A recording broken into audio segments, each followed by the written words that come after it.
Hi, in today's tutorial, I'm going to show you how to add blur to image on Photopea website. So all you need to do first of all is just go and open the browser that you're going to use to follow this tutorial steps with. So of course here in my case I'm actually using Brave, but of course in your case you can use any other browser could be possibly working for you.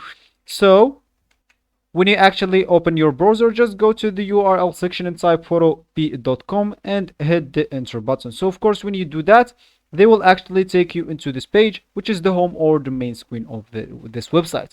And from here you can create a new project. You can open something from your computer and work on it. You can use some of their PSD templates, or you can just drop your file right here and start working on it. For me, I'm just going to open something from my computer and choose this one, open. And of course here, as you can see, that will be our image. Of course here you will see the components of the template that you choose, of the things that you open from your computer, of the slides or the templates or anything.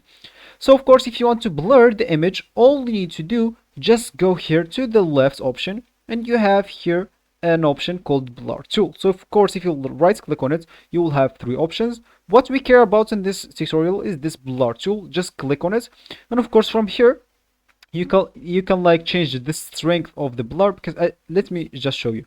So let's just use the blur right here. So as you can see, the blur is not so strong, but if we make 100%, hit the enter button and use it right here. So I don't know if you noticed the difference, but that actually is more.